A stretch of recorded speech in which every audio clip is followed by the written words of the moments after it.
There was a lumberjack who went into a hardware store to purchase a new chainsaw. The salesman assured him it was the best model available and could cut down 100 trees a day. The lumberjack was impressed and purchased the chainsaw. The next day, he came back looking exhausted. This chainsaw is defective, he complained. It only managed to cut down 50 trees, and I had to work all the day. The salesman was puzzled. Let me check it out, he said. He pulled the starter rope, and the chainsaw roared to life. The lumberjack jumped back in shock and exclaimed, "What is that noise?"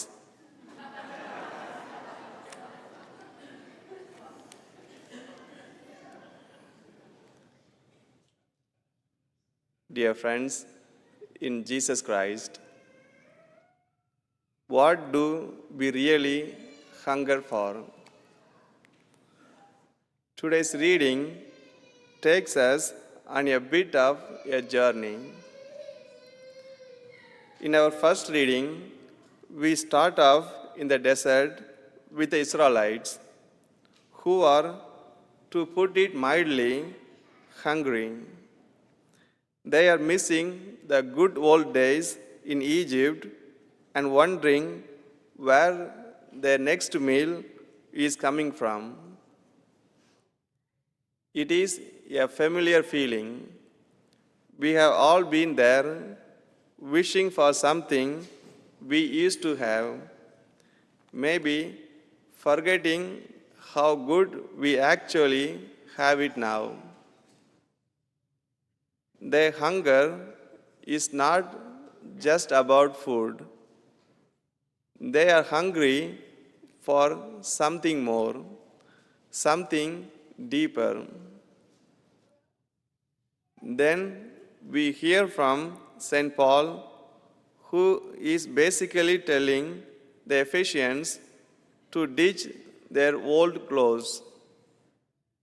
He is not talking about fashion, but about our attitudes and actions.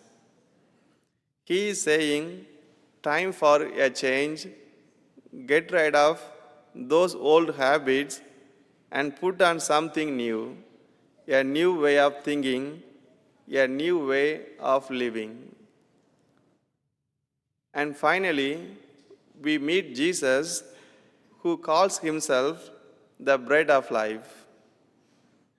This is not about sandwiches. Jesus is talking about the real, the lasting nourishment for our souls. He is saying, don't settle for junk food. Come to me, and I will give you something that will truly satisfy you. The Israelites' grumbling reminds us how easy it is to get caught up in what we don't have, to long for the past, to focus on our earthly cravings. But there is more to life than that. We all have a hunger for something deeper, a longing for meaning and purpose. St. Paul's call to change reminds us that we cannot just keep doing things the way we have always done them. We need to keep open to new ways of thinking and acting, to let go of the things that hold us back. It is like deculturing our lives, but on a spiritual level. And Jesus, the bread of life, offers us the ultimate satisfaction.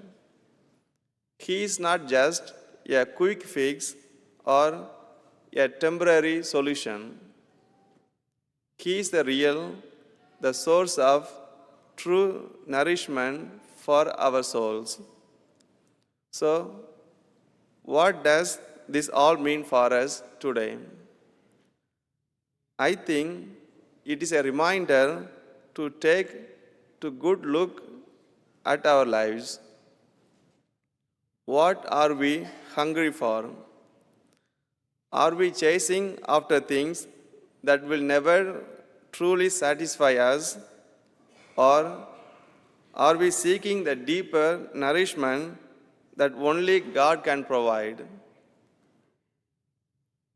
It is a call to change, to let go of old habits and embrace a new way of living.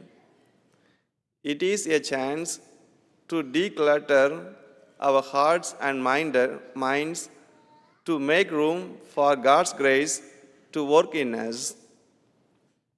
And most importantly, it is an invitation to come to Jesus, the bread of life. He is waiting for us with the open arms, ready to fill us with His love and give us the strength we need for our journey. So, let us take the moment to reflect. Let us ask ourselves, what do we really hunger for?